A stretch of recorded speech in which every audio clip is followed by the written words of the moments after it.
আসসালামু আলাইকুম ওয়া রাহমাতুল্লাহি ওয়া বারাকাতুহু। আলহামদুলিল্লাহি ওয়াহদাহু ওয়াসসালাতু ওয়াসসালামু আলা মান লা নাবিয়্যা বা'দা। সম্মানিত উপস্থিতি, প্রশংসা আল্লাহ সুবহানাহু ওয়া তাআলার জন্য, শান্তি অবতীর্ণ হোক সর্বশেষ ও সর্বশ্রেষ্ঠ রাসূল মুহাম্মদ সাল্লাল্লাহু আলাইহি ওয়াসাল্লামের উপর।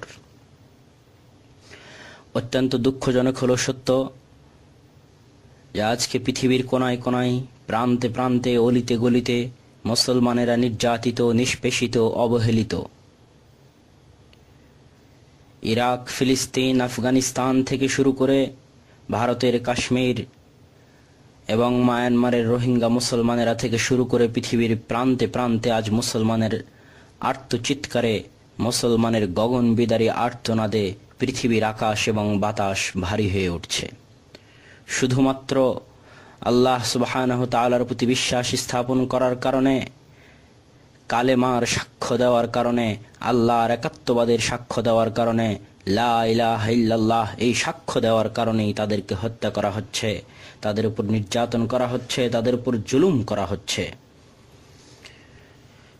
সম্মানিত উপস্থিতি, আমরা অনলাইনের মাধ্যমে জানি যে আজকে আমাদের ভাই, জাতি ভাই, জ্ঞাতি ভাই রোহিঙ্গার মুসলমানেরা, আরাকানের মুসলমানেরা, মায়ানমারের মুসলমানেরা অনেক অনেক নির্যাতিত এবং অনেক অনেক নিষ্পেষিত।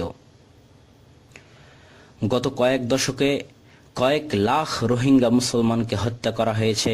বর্তমান প্রায় 8 লাখ রোহিঙ্গা মায়ানমারে আছে, 5 লাখ বাংলাদেশে আছে, আর 5 লাখ আরব বিশ্বে, আরব দেশগুলোতে, বিশেষ করে সৌদি আরবে বসবাস করছে।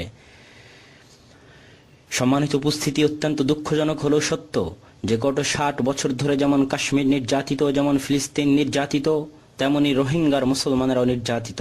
কিন্তু আমরা কাশ্মীর নিয়ে তেমন আলোচনা করলেও, ফিলিস্তিন নিয়ে তেমন আলোচনা করলেও, তেমন সেমিনার, সম্মেলন, বক্তব্য, মিছিল, মিটিং, লেখালেখি করলেও রোহিঙ্গাদের নিয়ে তেমন লেখালেখি, আলোচনা হয় না।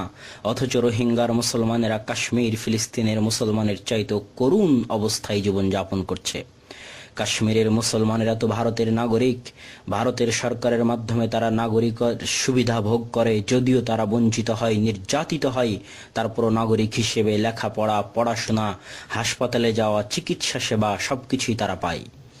কিন্তু আমরা জানি কিনা বলতে পারছি না, আমরা জানানোর জন্য আমি আপনাদেরকে বলছি, কিন্তু রোহিঙ্গার মুসলমানেরা, মায়ানমারের মুসলমানেরা সেই দেশের নাগরিক হিসেবে স্বীকৃত নয়, তাদেরকে সেই দেশের নাগরিক হিসেবে গণ্য করা হয় না। এই জন্য তারা স্কুল কলেজে পড়া তো দূরে থাক, অসুস্থ অবস্থায় সরকারি মেডিকেলে ভর্তি হওয়ার সুযোগটাও তারা পায় না। তাদের সফরে বিধিনিষেধ আছে, তারা বাইরে সফর করতেও যেতে পারে না। এক কথায় মানবেতর জীবনযাপন, দুর্বিষহ জীবনযাপন করে। ফিলিস্তিনের মুসলমানেরা আরব বিশ্বের মুসলমানদের ভালোবাসা পায়। সৌদিরা, কুয়েতিরা, কাতার, বাহরাইন, আরব আমিরাত এই দেশের মুসলমানেরা অন্যান্য দেশের মুসলমানদের চাইতে যদি ফিলিস্তিনি বুঝতে পারে, সিরিয়ান বুঝতে পারে, ইয়ামানি বুঝতে পারে, অনেক অনেক ভালোবাসা এবং স্নেহ তারা পায়। অনেক অনেক তারা ভালোবাসে, আদর, যত্ন, স্নেহ, ভালোবাসা সব দিক থেকে জান প্রাণ দিয়ে তারা ফিলিস্তিনিদেরকে ভালোবাসে। কিন্তু অত্যন্ত দুঃখজনক হলো সত্য যে কাশ্মীর এবং ফিলিস্তিনেরা মুসলমানদের ভালোবাসা পেলেও রোহিঙ্গার ভাইয়েরা ভালোবাসা পাওয়া থেকে বঞ্চিত হচ্ছে যুগ যুগ ধরে। মুসলিম বিশ্ব যদি ফিলিস্তিনের কারণে ইসরায়েলের সাথে সম্পর্ক ছিন্ন করতে পারে, তাহলে কেন রোহিঙ্গাদের উপর অত্যাচারের কারণে, রোহিঙ্গাদের উপর নির্যাতনের কারণে, রোহিঙ্গাদের উপর জুলুমের স্টিম রোলার চালানোর কারণে কেন মায়ানমার সরকারের সাথে মুসলিম বিশ্ব সম্পর্ক ছিন্ন করতে পারে না? করা উচিত। আরো দুঃখজনক হলো যে রোহিঙ্গা এবং আরাকানের মুসলমানদের শেষ আশ্রয়স্থল, শেষ ভরসা হচ্ছে বাংলাদেশ। গত কয়েক দশকে তারা বাংলাদেশে আশ্রয় নিয়েছে, বাংলাদেশে এসেছে, বাংলাদেশে থেকেছে, এবং বাংলাদেশের মুসলমানদের ভাষার তাদের ভাষা প্রায় একই। তারা চিটাগাংয়ের আঞ্চলিক ভাষায় কথা বলে এবং দেখতেও প্রায় তারা বাঙালিদের মতোই। এই জন্য তারা যেমন মুসলমানের দিক থেকে আমাদের ভাই, তেমনি ভাষার দিক থেকেও তারা আমাদের অনেক নিকটের। কিন্তু অত্যন্ত দুঃখজনক হলো সত্য যে আজকে বাংলাদেশের দরজাও তাদের জন্য বন্ধ করে দেওয়া হয়েছে। আল্লাহু আকবার।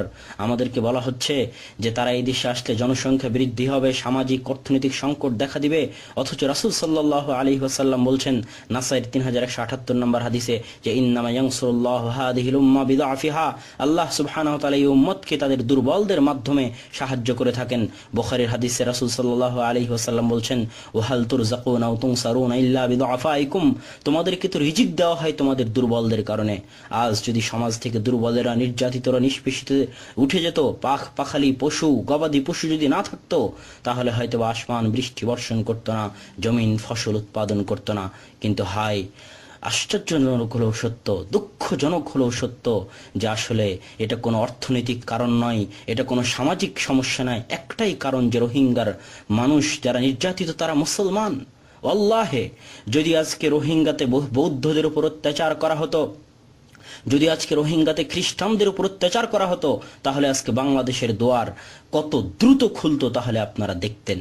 শুধু কোনো অর্থনৈতিক সমস্যা নয়, কোনো রাজনৈতিক সমস্যা নয়, সমস্যা একটাই, রোহিঙ্গার ওই ভাইয়েরা মুসলমান। যদি তারা হিন্দু হতো, বৌদ্ধ হতো, তাহলে বাংলাদেশের দুয়ার তাদের জন্য খুলে দেওয়া হতো, যেটা আমরা আমাদের দেশে স্পষ্ট দেখতে পাচ্ছি। আজকে আমরা মুসলমানেরা আমাদের দায়িত্ব কি? রাসূল সাল্লাল্লাহু আলাইহি ওয়াসাল্লাম বলছেন ইন্নামাল মুমিনুনা ইখওয়াহ, মুসলমানেরা ভাই, একটা শরীরের মতো। আমরাই তারা যারা নিজের ভাইকে পানি পান করানোর জন্য যুদ্ধের মাঠে জীবন দিয়েছি, অথচ আমিও পিপাসার্ত ছিলাম, কিন্তু আমার ভাই যখন পানি পানি বলে চিৎকার করেছে তখন তাকে পানি দিয়ে দিয়েছি। আমাদের ভ্রাতৃত্ব, সেই ভ্রাতৃত্ব কোথায়?